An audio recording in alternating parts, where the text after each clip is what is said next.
Hi students.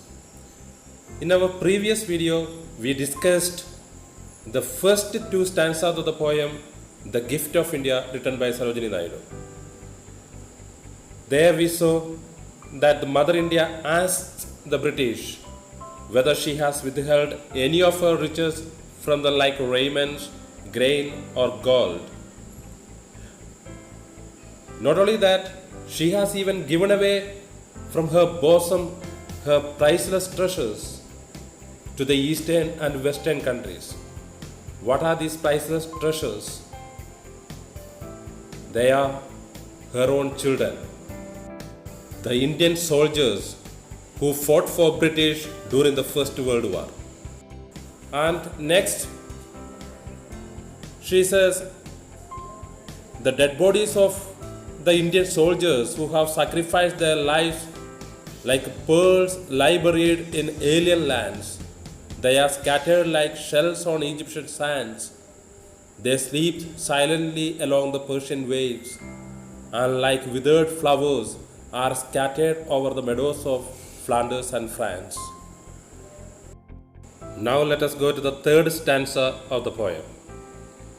Can ye measure the grief of the tears I weep, or compass the woe of the watch I keep, or the pride that thrills through my heart's despair, and the hope that comforts the anguish of prayer, and the far sad glorious vision I see of the torn red banners of victory. Here, Mother India asks rhetorical questions to express the fact that there is no possible way in which the world can measure the intensity of her grief. In short, we can say that nobody can measure the depth of her sadness. The world cannot possibly comprehend her grief and suffering that she had to face at the loss of her martyred sons. Even though she is torn by the grief in her heart, she is exhilarated by a sense of pride offered by the soldiers. Her pride in the heroism and spirit of her sons overwhelms her sense of despair and sorrow. She bears immeasurable pain and anguish in her heart at the thought of parting ways with her sons. However, she prays for a world in which there is no place for fight, hatred, or terror. And the thought of a better world in which peace and harmony is restored gives her hope. Here, she is anticipating their victory, which will put an end to the cruelties in the world. In the same time, she is saddened by the thought of the soldiers who are going to sacrifice their lives to bring glory to the country. This whole stanza has an optimistic note, suggesting that the sacrifice of today shall succeed in making a better tomorrow.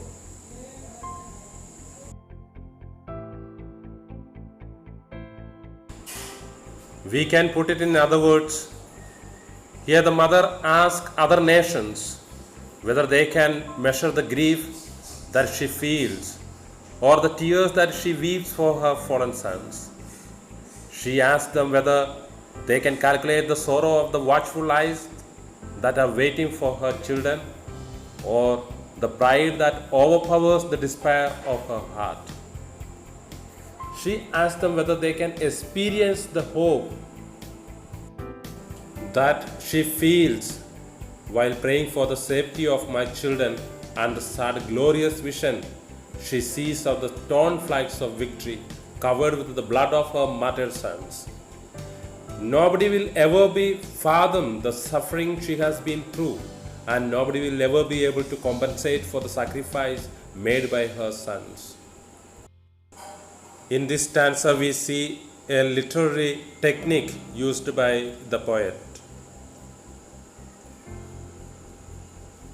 Each of these lines open with the same word or words. This technique of repeating the words at the beginning of consecutive lines is known as Anaphora and is very often used in speeches and expressions of emotions, which this poem effectively is.